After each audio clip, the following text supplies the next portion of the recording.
Vamos abrir a palavra de Deus no Evangelho segundo Mateus, capítulo 5, do verso 1 até o verso 3.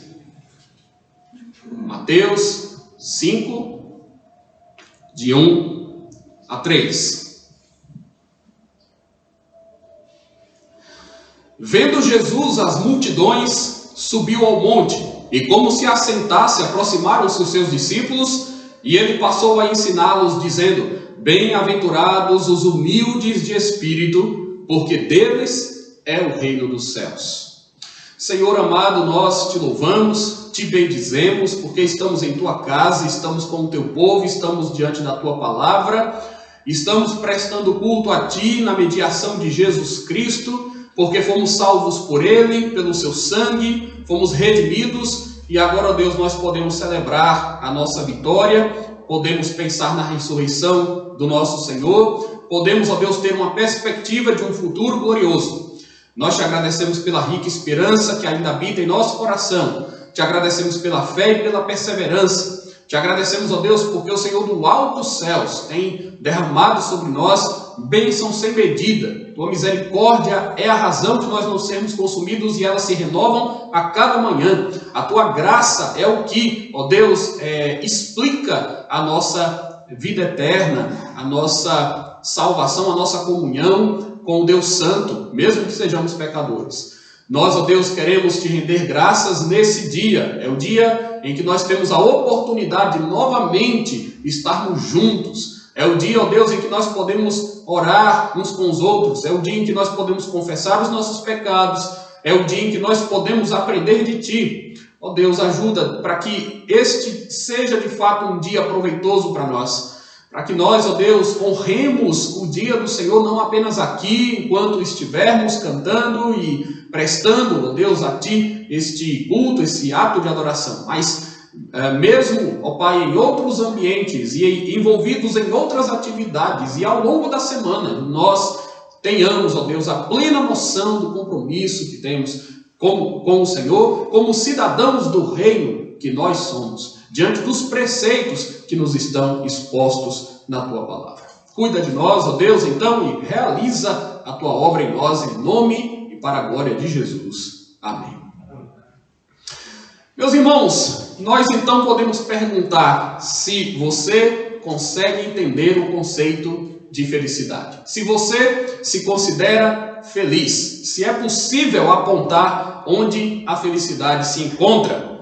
A felicidade estaria nas riquezas? A felicidade estaria nos prazeres? A felicidade estaria no sucesso profissional? A felicidade estaria na vida despreocupada, na vida regalada? A felicidade estaria na fama que os homens alcançam? Estaria no conhecimento que os livros dão? Estaria na diversão, do lazer, do entretenimento? O que, afinal de contas, a Bíblia diz sobre a felicidade? Como nós devemos buscar a felicidade? Como que a felicidade se torna real na vida de alguém? Aliás, esse é um texto interessantíssimo, porque Jesus abre com ele o famoso, conhecido Sermão do Monte. E ele fala sobre felicidade aqui, porque afinal de contas a expressão bem-aventurado, nós sabemos, é uma expressão que indica uma extrema felicidade. Bem-aventurado é alguém extremamente feliz, muito feliz. Desde pequenos, nós somos estimulados a buscar a felicidade. Nós ouvimos falar neste termo. As pessoas costumam, inclusive, investir muito tempo, muita energia, muito dinheiro no afã de serem mais e mais felizes. O curioso é que mesmo fazendo isso, muitos ainda se veem extremamente decepcionados, desiludidos. O anseio que o homem tem pela felicidade, então, irmãos, não é algo estranho, mas é um desejo que foi semeado no nosso coração pelo próprio Deus. Lembrem-se de que quando Deus criou Adão e Eva no Jardim do Éden, eles eram muito felizes. Mas a felicidade deles estava em manter a comunhão com o seu Senhor e em viver em obediência à sua palavra. Então o problema não é buscarmos a felicidade, mas o problema é com que motivação nós fazemos isso, é como nós compreendemos isso. O problema não é anelarmos ou trabalharmos pela felicidade, mas é buscarmos a felicidade da nossa própria maneira. É entendermos que a felicidade se dará por um tipo de busca pessoal, voltada apenas para interesses próprios. O problema está em acharmos, meus irmãos, que nós temos condições de construirmos a nossa felicidade em moldes que nós mesmos elaboramos. A Bíblia não proíbe, portanto, que sejamos felizes. Isso seria até um contrassenso diante da maneira como Deus nos criou. Mas a Bíblia nos alerta, sim, para o fato de que só é possível sermos felizes levando Deus em consideração e observando as suas diretrizes. Então, meus irmãos, nós queremos, a partir do texto que nós lemos, a partir da série que nós estamos iniciando, falar sobre a felicidade na vida cristã, sobre a vida cristã como sendo uma caminhada de fé e de esperança. E eu quero pontuar lições gerais aqui que as bem-aventuranças trazem para nós como um todo. Nós já explicitamos isso aos irmãos, mas vamos relembrar aqui. Primeiro de tudo, a felicidade consiste em termos comunhão com Deus. Então esse é um primeiro aspecto inseparável da felicidade, do conceito de felicidade cristã. A nossa felicidade reside no fato de nós termos comunhão com o Senhor. Vejam aqui o texto, irmãos, e observem que as multidões estão ali, mas quem se aproxima de Jesus para ouvi-lo? São os seus reais seguidores.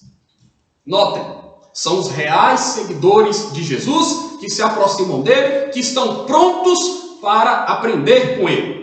E é para aquele grupo de pessoas que Jesus transmite as palavras de bem-aventurança que nós lemos aqui. O texto diz: vendo Jesus as multidões, subiu ao monte e, como se assentasse, aproximaram-se os seus discípulos.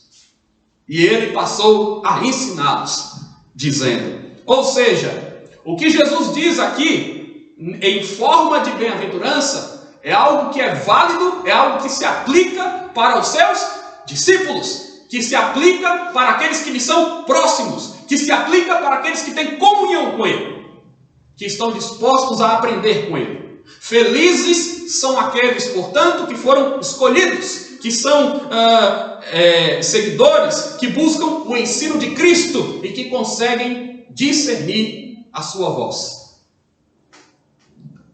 Meus irmãos, nem todos na multidão para a qual Jesus pregava eram salvos, mas na multidão estavam também os discípulos de Jesus. A vida com Deus, irmãos, é plena, é cheia de luz, é repleta de significado. Mas a vida sem Deus é uma tragédia, porque aqueles que estão distantes do Senhor adotam inclusive condutas pecaminosas, e o pecado, como sabemos, é a maior tragédia que existe.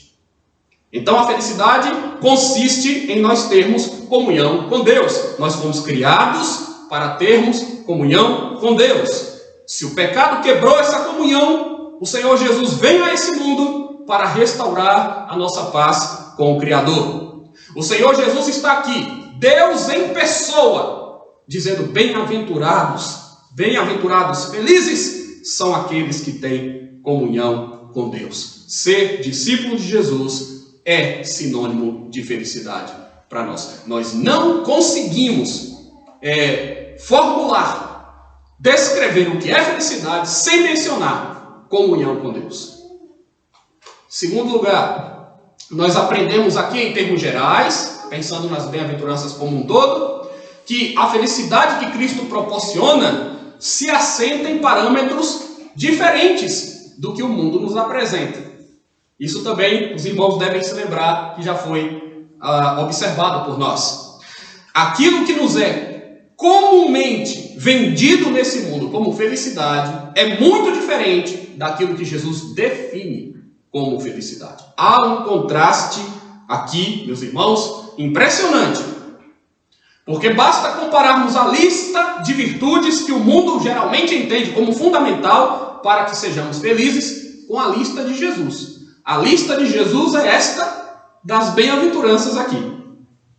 O mundo diz que para sermos felizes nós precisamos ter autoconfiança, nós precisamos acreditar em nós mesmos, mas Jesus diz que bem-aventurados são os humildes de espírito.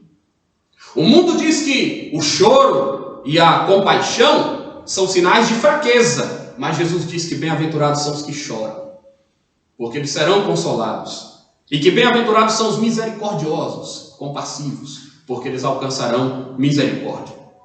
O mundo diz que nós temos que ser inflexíveis, irredutíveis na busca dos nossos direitos. Jesus diz que bem-aventurados são os mansos, porque eles herdarão a terra. O mundo diz que nós nunca devemos entrar em uma boa briga para perder, mas Jesus diz que são bem-aventurados os pacificadores, porque eles serão chamados filhos de Deus. O mundo diz que nós precisamos ter malícia para nos darmos bem, e que é bom também termos alguns deleites irresponsáveis para sermos felizes. Jesus diz que bem-aventurados são os puros, os limpos de coração, porque eles verão a Deus. Muitos nesse mundo vivem e sobrevivem da prática da injustiça e se gabam disso, mas Jesus disse que bem-aventurados são os que têm fome e sede de justiça, porque eles serão fartos. Muitos nesse mundo reputam os cristãos verdadeiros como pessoas desprezíveis ou que merecem ser ignorados pelos seus posicionamentos, mas Jesus diz que bem-aventurados nós somos quando por causa dele sofremos qualquer injúria, mentira ou perseguição. Na verdade, ele diz que grande é o nosso galardão. Então, irmãos, a maior questão aqui é: qual definição de felicidade nós tomaremos como referência para nós? A questão aqui não é, então, se nós podemos ou não buscar a felicidade. A questão é qual é a definição de felicidade que serve de referência para nós. Porque se a definição de felicidade que servir de referência para nós é a definição mundana, nós seremos mundanos em nossa busca, em nossos esforços. Mas se o referencial de felicidade é o das Escrituras, nós seremos mais santos. Olha que interessante. Quanto mais santos, mais felizes seremos, se o nosso conceito for este. Aliás, é o conceito que vem de Deus. É aquilo que Deus nos ensina. Nós dedicaremos as nossas vidas em busca da pseudo-felicidade mundana ou dedicaremos a nossa vida a Deus, sendo felizes ao lado dele? O terceiro aspecto importante das bem-aventuranças, meus irmãos, é que a felicidade está mais relacionada àquilo que nós somos do que àquilo que nós possuímos. Aquilo que nós somos em Cristo precisa falar mais alto do que aquilo que nós obtemos ou possuímos nesse mundo. A nossa identidade em Jesus é o que deve prevalecer em absoluto, acima de todas as coisas. Reparem que as bem-aventuranças em conjunto dizem mais respeito ao nosso caráter do que a qualquer outra coisa. Já repararam? O destaque das bem-aventuranças são as virtudes cristãs. Não são as posses, aos bens. Nada disso.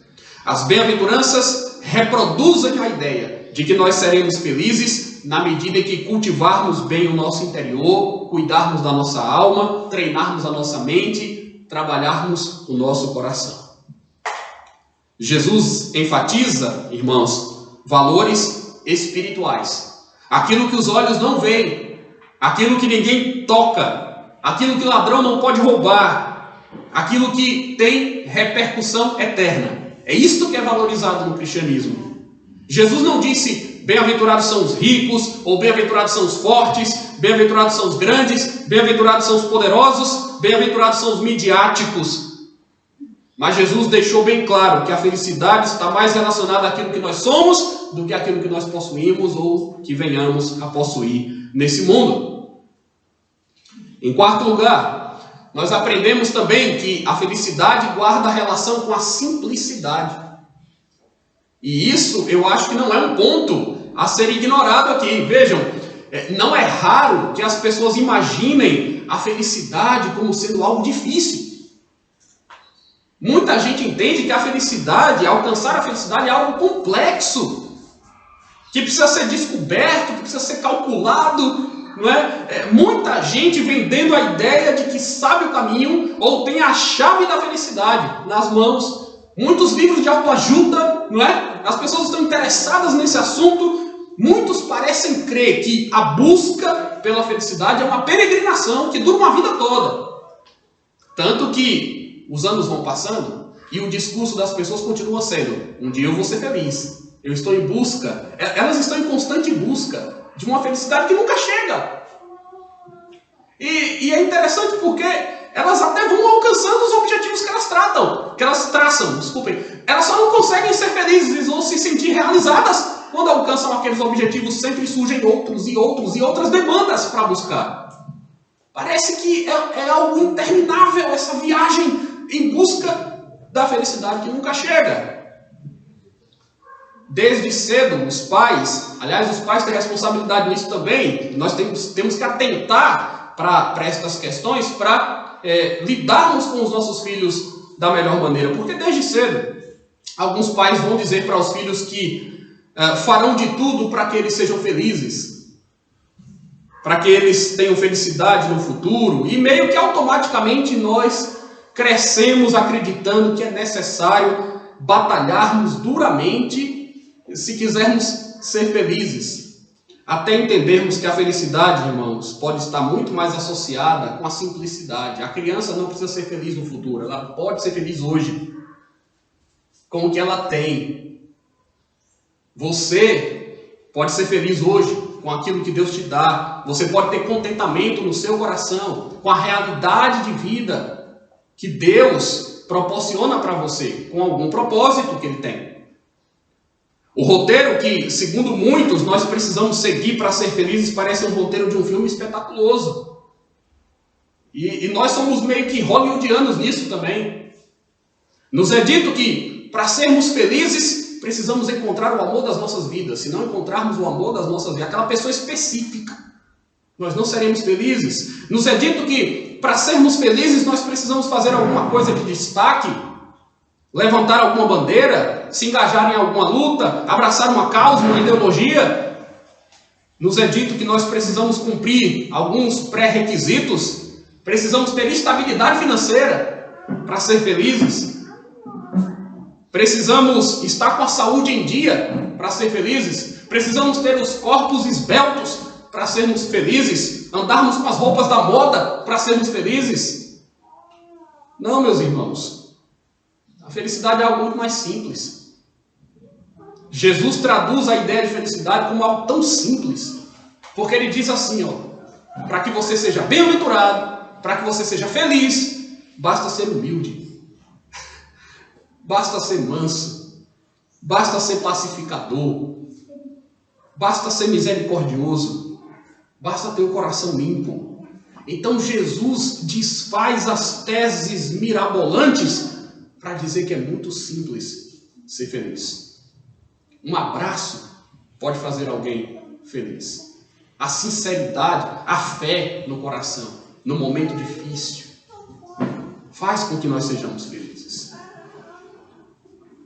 Em quinto lugar, nós também já salientamos que a felicidade é um estado de espírito que marca a vida presente e futura. O crente é feliz com Deus nesse mundo. E o crente será feliz com Deus no porvir. E uma coisa não anula a outra. Nós seremos mais felizes com Deus na glória. E já podemos, nesse momento, também desfrutar dessa felicidade do Senhor, dessa alegria do Senhor. Nós começamos a desfrutar da felicidade desde já, irmãos, e temos a promessa de que seremos felizes para sempre. A felicidade para nós é um tesouro eterno. No céu, a nossa felicidade, nós podemos dizer, será completa, porque ali nós estaremos livres do pecado que hoje nos assedia. Mas a perspectiva de uma glória maior não pode nos distanciar da bendita realidade de que somos felizes enquanto peregrinamos nesse mundo. Porque mesmo aqui, nós podemos crer na promessa da redenção. Mesmo aqui, nós recebemos consolo. Mesmo aqui, nós somos alvos da misericórdia de Deus. Mesmo aqui, nós somos protegidos, somos abençoados, recebemos privilégios maravilhosos. Então, como dizer o contrário? Se temos vida com Deus aqui, como dizer o contrário? Como cantamos, irmãos, não são as circunstâncias que nos fazem felizes, não. É o nosso olhar. Para onde nós estamos dirigindo o nosso olhar. Se é para o amor de Deus, nada pode nos separar do amor de Deus. Jesus comenta a nossa felicidade fazendo uma relação entre o presente e o futuro, porque ele diz, bem-aventurados os que choram. E ele está falando para aquele momento, ou para o presente, né? Bem-aventurados são os que choram, porque eles serão consolados. Presente e futuro. Bem-aventurados são os que choram, porque eles serão consolados.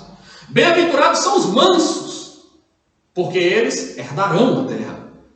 Bem-aventurados são os que têm fome e sede de justiça, porque eles serão fartos. Bem-aventurados são os misericordiosos, porque eles alcançarão misericórdia. Bem-aventurados são os limpos de coração, porque eles verão a Deus.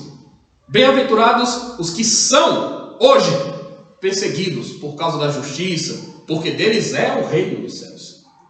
Então são estas duas perspectivas de presente e futuro que se misturam aqui. A felicidade engloba o nosso presente estado e o nosso futuro estado. Quando faz isso, Jesus indica que seja na terra, seja nos céus, os que caminham com Deus são felizes. Então, irmãos, vejam, não é o que fazemos, é onde estamos, com quem estamos. O Senhor é a nossa paz, o Senhor é a nossa alegria, o Senhor é a nossa definição de felicidade. A felicidade é um estado de espírito, portanto, que marca tanto a vida presente quanto a vida futura. Então, são 5 aspectos que nós delineamos. Primeiro, felicidade consiste em termos de comunhão com Deus. A felicidade que Cristo proporciona se assenta em parâmetros diferentes do mundo. A felicidade está mais relacionada àquilo que nós somos do que àquilo que nós possuímos. A felicidade está associada com a simplicidade. E a felicidade é um estado de espírito que marca a vida presente e a vida futura. Mas eu quero falar agora mais especificamente da primeira delas. E aqui nós temos mais conteúdo, né? Conteúdo novo, verso 3. Bem-aventurados os humildes de espírito, porque deles é o reino dos céus. Vamos parar para pensar, por que essa é a bem-aventurança número 1? Existe uma lógica, irmãos, aqui. Existe uma lógica na Escritura. Por que a primeira bem-aventurança é esta? Bem-aventurados os humildes de espírito, porque deles é o reino dos céus. Isso aqui não é aleatório. Essa é a base fundamental para o que nós temos na sequência do discurso do Senhor Jesus. Antes de qualquer coisa, precisamos ser humildes de espírito. É isto que o Senhor Jesus diz. Então há uma lógica bíblica, até mesmo considerando a teologia da inspiração das Escrituras, para compreendermos a ordem em que os ensinos estão dispostos. Não desprezem a cronologia, a sequência, a ordem em que nós temos as narrativas, as descrições que nós encontramos na palavra de Deus. Eu já fiz referência a isso, por exemplo, quando nós estudamos os mandamentos. Nós temos os 10 mandamentos do Decálogo. O mandamento número 1, qual é? Não terás outros deuses diante de mim. Então, por que este é o mandamento número 1? Porque Deus está dizendo, eu sou o único Senhor, e isso é a coisa principal de se saber, de se praticar. Saibam, não há Deus como eu, não divido a minha glória com ninguém. E outra, a vocês cabe me adorar. O mandamento número 2 é, não farás para ti imagem de escultura, nem coisa alguma do que há em cima do céu, nem embaixo da terra, porque eu sou o Senhor que tirei da terra do Egito, e é assim que eu quero ser adorado e servido. Percebem? A coisa começa em Deus, e ela vai vindo até nós. E então os primeiros 4 mandamentos da lei fazem referência à nossa relação com Deus, e os 6 últimos à nossa relação interpessoal, mas que também reflete a nossa relação com Deus. Então, por que essa é a primeira bem-aventurança, irmãos? Queridos, essa é uma frase que indica ser necessário um esvaziamento antes de um enchimento. É preciso que morramos antes de recebermos vida. Os últimos serão os primeiros. Os que se humilham serão exaltados. Bem-aventurados os humildes de espírito, porque deles é o reino dos céus. Por isso também aqueles que não se fazem como crianças não podem herdar o reino dos céus. Você não encontrará ninguém no céu que esteja convencido de que ele chegou lá por si mesmo. Isso não existe. E eu sim estou convencido, meus irmãos, de que ao menos em parte, as lutas que Deus permite que nós enfrentemos nesse mundo servem justamente a esse propósito. As batalhas que nós enfrentamos na vida, as dificuldades, elas servem para quebrantar o nosso coração, para nos fazer mais humildes diante de Deus e para que nós enxerguemos que nada somos e que precisamos dele. Jesus inicia o maior sermão de todos os tempos. Esse é o maior sermão de todos os tempos, o Sermão do Monte. E Jesus o inicia dizendo que sem quebrantamento de coração, sem o abandono da soberba, sem uma postura de verdadeira humildade, ninguém entrará no céu. De quem é o reino dos céus, segundo esta bem-aventurança? Dos humildes de espírito. E aí nós lemos aqui a história, a parábola do fariseu e do publicano, não é? Justamente porque eu queria que os irmãos tivessem isso em mente. É uma excelente ilustração do que nós podemos colocar aqui. O fariseu tinha uma lista de destaques para fazer de si mesmo. Era uma lista de destaques. O publicano não tinha nada para apresentar. Vejam vocês, irmãos, o publicano não é capaz de emitir um argumento a seu favor. Um argumento que lhe possa favorecer diante de Deus. Ele não fala nada de si mesmo. O fariseu está lá dizendo que ora, que dá o dízimo, não é? Que não é como os homens roubadores que fazem coisas erradas e indecentes, indecorosas, mas há ali um publicano longe que não ousa levantar os olhos aos céus, que bate no peito e só diz: Senhor, ser propício a mim, pecador. Não tem argumento. Jesus disse que é o publicano que desce justificado para casa e não o fariseu. Por quê? Porque o reino dos céus é dos humildes de espírito. Não é daqueles que se orgulham. É daqueles que se humilham mesmo. Não é daqueles que apresentam publicamente as suas habilidades, os seus talentos, mas é daqueles que sobretudo reconhecem que tudo vem do Senhor e que eles precisam do perdão do Senhor. Essa bem-aventurança, irmãos, inicia a sequência de outras bem-aventuranças, porque ela enfatiza a graça de Deus. E tudo no Evangelho, e tudo no cristianismo começa com a graça de Deus. Então, por que esta é a bem-aventurança que inicia o discurso? Porque tudo no Evangelho começa com a graça. Não pode ser diferente. O cristianismo é diferente das outras religiões, porque o cristianismo é uma religião de graça, que prega a graça, que diz para os homens: vocês não podem vir a Deus, mas Deus vai a vocês. Vocês nada podem sem Deus, mas vocês tudo podem naquele que lhes fortalece. Essa bem-aventurança não glamouriza a pobreza material, como alguns podem pensar. Pela tradução de Lucas, e por uma tradução bem possível aqui no grego, porque humildes de espírito pode ser também colocado, pode ser uma expressão traduzida como pobres de espírito. Mas a lógica aqui não é a associação com a pobreza econômica. Essa bem-aventurança não incentiva, muito menos, a pobreza de espiritualidade. Então ele não está falando da pobreza de uma vida espiritual, sem oração, não é isso. Essa bem-aventurança também não apregoa a pobreza de caráter, a pobreza de virtudes. Não. Quando o escritor fala em pobres de espírito, ele está falando de outra coisa bem diferente. Bem diferente. E eu quero ilustrar isso também com a leitura de 2 outros textos. Por favor, meus irmãos, me acompanhem. Primeiro em Apocalipse capítulo 2 e depois em Apocalipse capítulo 3. Eu estou me referindo agora às cartas que foram escritas para as igrejas da Ásia. E você vai ver como Jesus se pronuncia para uma igreja pobre, sem maiores recursos, sem maiores estruturas. E como Jesus se dirige para uma igreja abastada, financeiramente falando. E como ele compara as duas. E como ele modifica a lógica e como ele fala daquilo que realmente importa. Apocalipse 2, verso 9. Carta à igreja em Esmirna. Conheço a tua tribulação, a tua pobreza, mas tu és rico.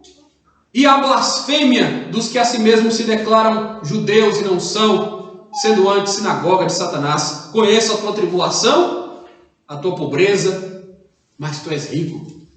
Agora vejam Apocalipse 3, 16 e 17. Carta à igreja em Laodiceia. Assim porque és morno e nem és quente nem frio, estou a ponto de vomitar-te da minha boca, pois dizes, estou rico e abastado, e não preciso de coisa alguma, e nem sabes que tu és infeliz, sim, miserável, pobre, cego e nu. Então, meus irmãos, vejam, Jesus escreve para a igreja de Laodiceia, dizendo, vocês pensam que vocês são ricos, vocês são miseráveis, pobres.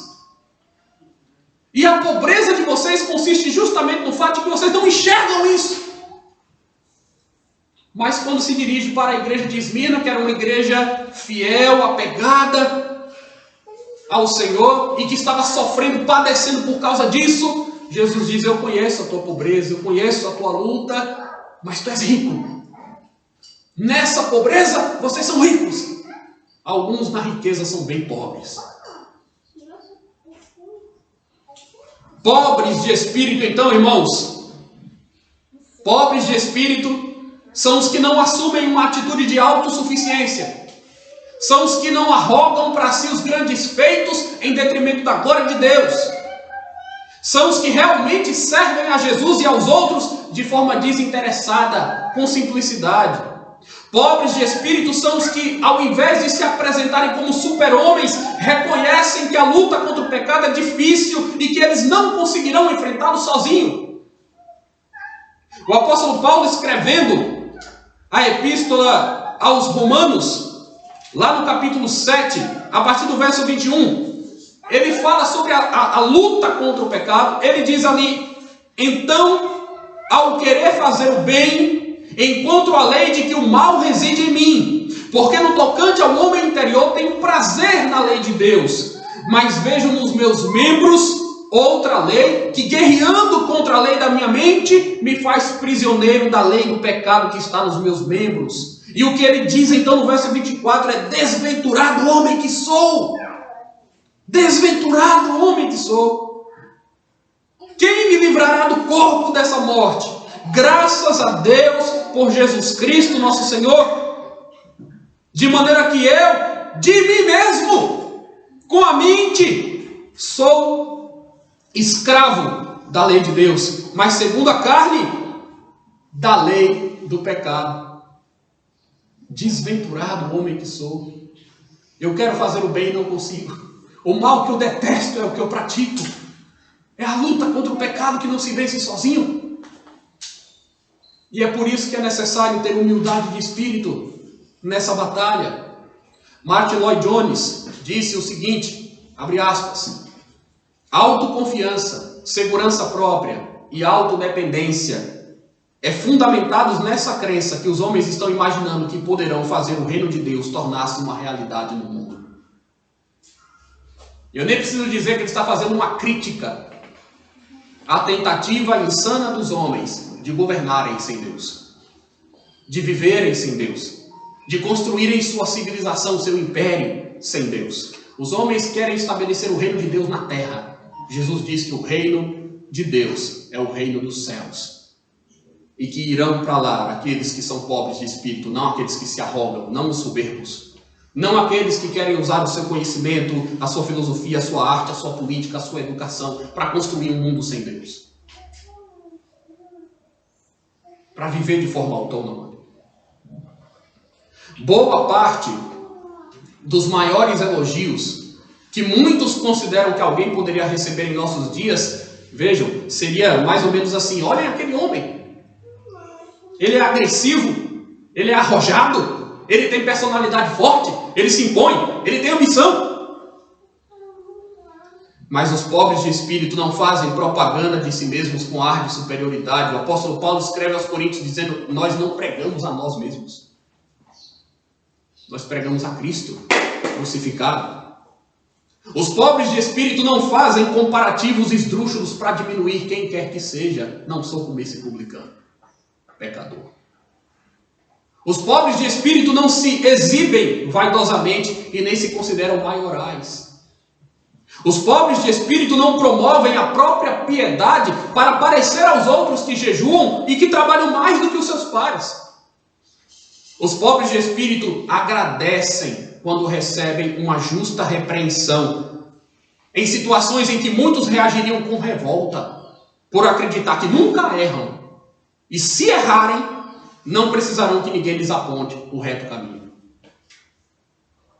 Os pobres de espírito não fazem dos aplausos dos homens a sua razão de viver, e nem esnobam com facilidade os esforços alheios. Os pobres de espírito se desiludem com a força humana e se dispõem a fazer a obra de Deus com intensidade, até mesmo exercendo papéis que outros consideram ultrajantes. Mas se é para o reino de Deus, se é para a causa de Cristo, eu estou disposto a fazer. Isso é pobreza de espírito. Os pobres de espírito negam a si mesmos. Eles não se ofendem facilmente. Eles se alegram em aprender aos pés do Salvador. E eles não têm dificuldade de dizer: por mais tempo que eu tenha como convertido, eu ainda tenho muito o que aprender. Ainda que eles não tenham o pão mais saboroso, são capazes de se contentar com as migalhas que caem das mesas. São capazes de se contentar com as migalhas de pão que vem de Deus. Acabam entendendo, como o filho pródigo, que é melhor ser tratado como um trabalhador na casa do pai do que se lambuzar com as sujeiras do mundo. Pobreza de espírito: vou voltar ao meu pai e vou dizer: pequei contra o céu e diante de ti. A ideia aqui não é infundirmos o conceito de que os crentes, irmãos, devem ser figuras apagadas, tímidos, fracos, pouco ousados, medrosos. Não confunda as coisas. Mas é que diante de Deus, os humildes de espírito, os verdadeiros cristãos se dobram e se calam. E diante dos homens, eles sabem se mostrar generosos, como um reflexo da imensa bondade do Senhor que se manifesta a cada dia. Os pobres de espírito não têm problema em ser submissos àqueles a quem eles devem submissão. Eles estão dispostos a agir quando são convocados. Se tornam a cada dia menos afeitos à vingança, mais inclinados ao perdão. Porque, de novo, eles sabem que sem o perdão de Deus, eles já teriam virado pó. Os pobres de espírito estão prontos para ouvir e fazem progressos, a fim de também serem tardios para falar e para se irar. Foi a humildade de espírito que fez Isaías dizer: estou perdido, porque sou impuro e os meus olhos viram o Senhor. Foi também a humildade de espírito que fez Pedro dizer a Jesus certa vez: retira-te de mim, porque eu sou pecador. Foi a humildade de espírito que fez o centurião enviar servos a Jesus dizendo: não sou digno de que entres na minha casa, mas cura o meu servo à distância com uma palavra.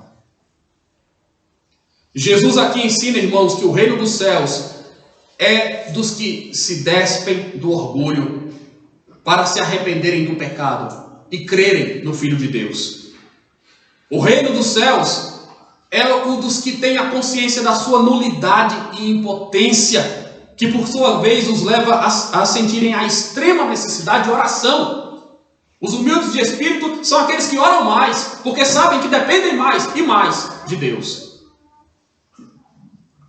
Fica claro, mais uma vez, que não são as nossas habilidades natas que nos tornam crentes de fato. A salvação não vem da nossa origem familiar, não vem da cultura nacional, não vem do suposto progresso civilizatório, não vem da tradição religiosa e não pode ser comprada com o nosso dinheiro. O caminho para essa salvação não está nos livros que nós lemos, nas obras que nós praticamos, nos sentimentos que nós nutrimos, porque a salvação não depende de nós, não depende de quem quer, nem de quem corre, mas de usar Deus a sua misericórdia. E se a salvação está ligada à misericórdia de Deus, não há outro caminho, não há outra forma de nós nos portarmos diante dele. É necessário humildade de espírito, pobreza de espírito. Eu sou pobre e necessitado, mas o Senhor cuida de mim. Como diz o salmista, eu sou pobre, carente, careço de Jesus, como nós cantamos também tantas vezes aqui. Bem-aventurados os humildes de espírito. Bem-aventurados os humildes de espírito, porque deles é o reino dos céus. Que Deus nos faça humildes de espírito. Amém. Amém.